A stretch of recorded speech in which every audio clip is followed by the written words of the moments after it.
हिंदू परंपरा के अंदर ये नवरात्रि जो प्रसंग हैं, ये तो देवी मां की उपासना के लिए थे। नवरात्रि पवित्रतम रात्रियां कही जाती है, पवित्रतम दिन कहे जाते हैं। ये आसो जो चैत्र महीने में आती है, ये साधना के लिए, मंत्र साधनाओं के लिए, ब्रह्मचर्य के लिए, सत्व को प्राप्त करने के लिए, इष्ट की सिद्धि के लिए, अंतरतम की शक्तियों को जगाने के लिए, कुछ अच्छा हासिल करने के लिए होती है। समझदार हिंदू और समझदार जैन, श्रावक श्राविका और समझदार हिंदू और समझदार जैन साधु संत इन दिनों में साधना में बैठते हैं, मौन रहते हैं, ब्रह्मचर्य का परिपालन करते हैं और आगे बढ़कर के शक्तियों को साधते हैं। उस जमाने में देवी माता की आरती करना, घट स्थापना करना, देवी माता को रिझाना और पुरुष एक तरफ, महिला एक तरफ, महिलाओं की जगह में, पुरुष की जगह में, देवी माता को बीच में रख करके मात्र उनके हाथ से गरबे लें और इस प्रकार उनकी भक्ति करें, यह परंपरा थी नवरात्रि की। उसके बाद में मात्र गुजराती स्टाइल में डांडिया आए थे, तो बहनें बहनों में खेलती, बीच में देवी मां की स्थापना की जाती, पुरुष में खेलते और इस प्रकार नौरते रखते, नवरात्रि पालते, खान पान का ध्यान रखते। उन दिनों में कोई शराब नहीं पीता, गुटखे नहीं खाता, चाय तक नहीं पीता, व्यसन नहीं करता, अलग अलग शयन करते, पति पत्नी अलग अलग रहते, ब्रह्मचर्य की साधना करते, संपर्क नहीं करते, शुद्धता प्राप्त करते और इतने सारे भोग विलास की जिंदगी के बीच में, इतने सारे विषय वासनाओं के बीच में कोशिश करते कि कुछ दिन पवित्रता के साथ बिताएं, ताकि देवी माताओं के सानिध्य प्राप्त करके हम शक्ति संपन्न बन सके, उनके आशीर्वाद अपनी जिंदगी में फल सके। गरबे गए, फिर डिस्को आया, नाना प्रकार के धुनें आई, नाना प्रकार के गायक आए,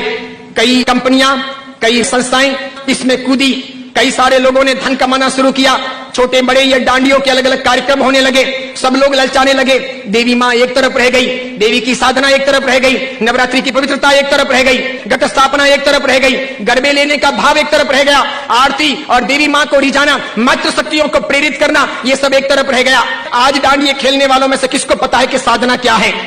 ब्रह्मचर्य क्या है, ये क्यों है नवरात्रि, इसका हेतु क्या था, इसका रीजन क्या था, ये क्यों खेलनी चाहिए या नहीं खेलनी चाहिए, तो क्यों नहीं खेलनी चाहिए। मेरा ही नहीं, भारत के कई सारे अखबारों का, कई सारे समाजविदों का, कई सारी अन्य सामाजिक संस्थाओं का ये सर्वे वर्षों से रहा है, समय समय पर किया जाता रहा है कि नवरात्रि के महीने 2 महीने के बाद में जितने गर्भपात होते हैं, उतने गर्भपात बाकी के 11 महीने में नहीं होते।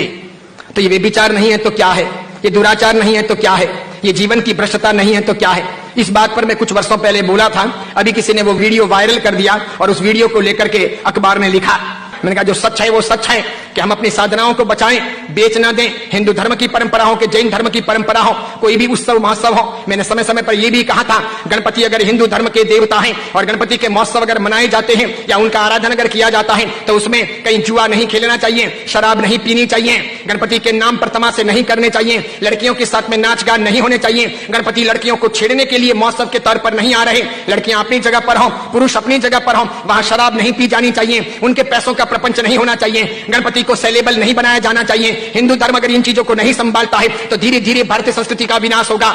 सिखों ने अपनी धर्म परंपराओं को संभाला है, मुसलमानों ने अपनी धर्म परंपराओं को संभाला है, ईसाइयों ने अपनी धर्म परंपराओं को संभाला है। उनके जो ओकेशन होते हैं वो दूसरों को इंटरफियर करने नहीं देते, वो उसमें घालमेल नहीं करते। हिंदू और जैनों को इस बारे में सावधानी रखनी आवश्यक है। कल ऐसा ना हो जाए कि पर्युषण महापर्व के दिन आए या आखा तीज का दिन आए या कार्तिक पूर्णिमा का दिन आए और कोई उसे किसी प्रतिष्ठान के नाम पर प्रोजेक्ट कर ले कि चलो अब महोत्सव को इस प्रकार मनाएंगे, उस प्रकार मनाएंगे, तो 25 साल 50 साल के बाद में ऐसा हो सकता है कि हमारी होली की आराधना या हमारे पर्युषण महापर्व की आराधना का रूप रंग बदल जाए। जैसे मैंने नहीं कहा था कि मात्र संगीतकारों को बुला करके हम 9 दिन की भक्ति रख लें, सुबह भी भक्ति, रात को भी भक्ति, ठीक है, और इस प्रकार पर्युषण आगे बढ़ जाए और अच्छी खासी संख्या के अंदर वे आधुनिक संगीतकार आधुनिक धुनों पर बहुत गाएं और नौजवान लड़के लड़कियों को मजा आ जाए, सब वहीं पर जाएं। तो 10 साल 15 साल तक अगर ऐसा चले तो आज एक ने किया, कल दूसरा करेगा, परसों तीसरा करेगा, अब चौथा करेगा, धीरे धीरे साधुओं के व्याख्यान में कोई नहीं जाएगा, पर्युषण महापर्व के प्रवचन एक तरफ रह जाएंगे, कल्पसूत्र जी हवा खाते रह जाएंगे और पर्युषण का रूप बदल जाएगा। ये नहीं हो सकता, ये नहीं किया जाना चाहिए। मैं इसलिए कह रहा हूं कि मेरी जिंदगी तो बहुत छोटी है, मैं तो कल दुनिया से चला जाऊंगा, लेकिन भगवान के शासन की परंपराएं नहीं मरनी चाहिए।